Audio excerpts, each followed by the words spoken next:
et on a voulu en fait créer le vélo de nos rêves.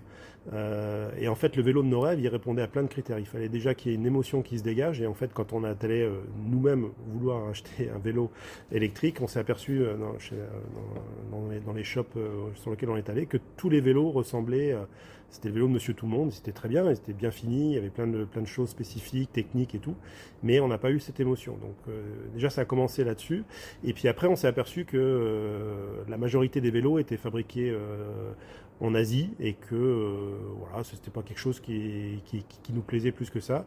Et en fait, un jour, on devait travailler sur autre chose avec Guillaume et on a mis une journée en fait à s'amuser, à dessiner le vélo de nos rêves. Et pour la petite histoire, on s'est inspiré de Steve McQueen dans La Grande Évasion qui partait sur une moto allemande en s'échappant et on avait envie de faire un vélo qui ressemblait à ça, qu'on ait une sensation de pilotage avec quelque chose un peu spécifique. Bon, on s'est aperçu en fait que pas du tout, parce que on a revu le film il n'y a pas très longtemps et en fait la moto ne ressemble pas du tout à ce qu'on imaginait, mais c'est pas grave. Donc, en tout cas, on s'est inspiré et on a dessiné ce vélo-là et puis on était très fiers de nous. On s'est dit tiens, il faudrait qu'on le sorte et tout. Puis c'était un peu comme une boutade, mais sans avoir un vrai projet. Et puis il se trouve que j'ai une autre activité donc qui est les sommets et sur scène, j'ai été titillé par un animateur et un entrepreneur de renom qui me proposait la question sur des projets. Et puis j'ai dit, un peu sur une boutade aussi, en disant, l'année prochaine, je présenterai un vélo fabriqué en France et qui aura de la gueule, etc. Et puis j'ai tenu mon pari. L'année suivante, on a présenté en avant-première le prototype numéro 1 de notre vélo qui est sorti, donc fabriqué en France pour la grande majorité des pièces.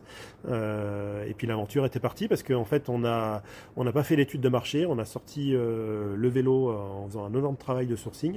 Et quand on s'est aperçu que le vélo tenait la route, on l'a proposé au public. Et puis en fait, il s'est passé une aventure incroyable, c'est que tous les médias se sont emballés, ont pris, alors qu'on n'a aucune agence RP là-dessus.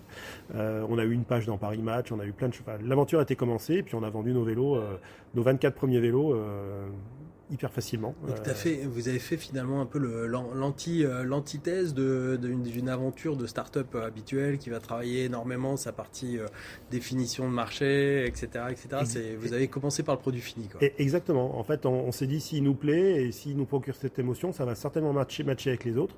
Et effectivement, ça n'a pas loupé. Et puis je pense que on est arrivé dans un contexte où on était quand même arrivé à un bout d'un système, notamment sur la production à l'autre bout du monde. Voilà.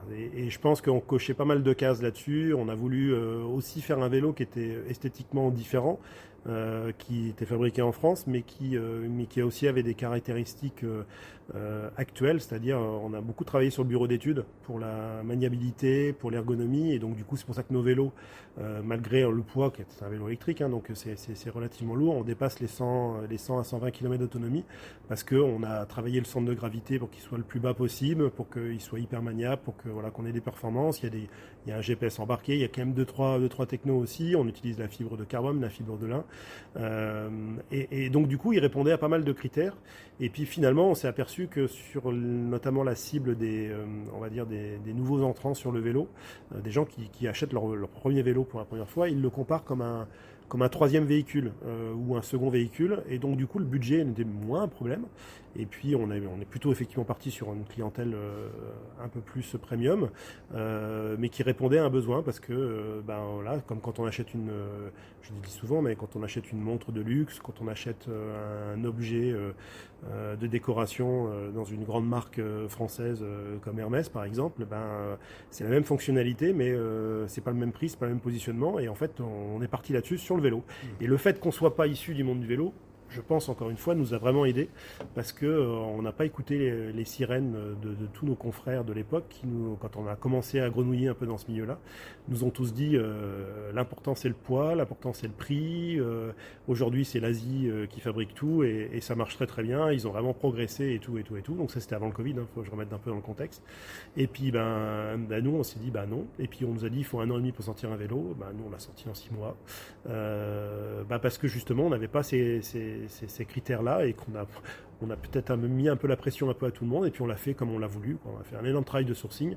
On a travaillé avec des artisans, plutôt avec des artisans qu'avec des grosses boîtes. Et les artisans ont adoré notre démarche parce que justement, ils n'avaient pas l'habitude de travailler avec des gens comme nous qui respectaient leur travail, qui étaient prêts à acheter un prix cher, quelque chose. On ne parlait pas que du prix en premier. Voilà, ouais. Et ça change. Et puis peut-être d'avoir, on a souvent ce complexe en France, je trouve, on parle souvent par exemple du Dutch Quality en Allemagne et tout, donc avec le prix qui va avec. En France, on a toujours, je trouve, un petit peu ce complexe sur le prix. Nous, on était assez ouverts là-dessus et je pense que ça a plu, voilà. Et puis de travailler avec des matériaux comme la fibre de lin et tout, en France, ça se fait pas encore beaucoup trop, et avec des résines biosourcées. Enfin, on essayait d'appliquer nos propres convictions à nos propres produits. Voilà. C'était pas que. Alors, je pense que ça m'a beaucoup aidé aussi le fait que j'organise aussi l'événement des sommets, où on essaie de se challenger tous pour être meilleurs au sens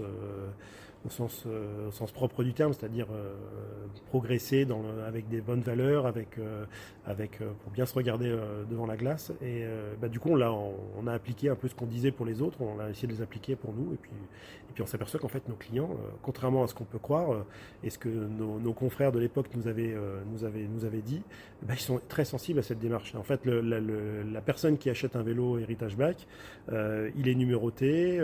La plupart du temps, on essaie de leur envoyer des photos de leur fabrication. Donc, ils savent exactement comment il est fabriqué. Ils savent qui l'a fabriqué, quel type d'artisan, quel type de technologie a été utilisé.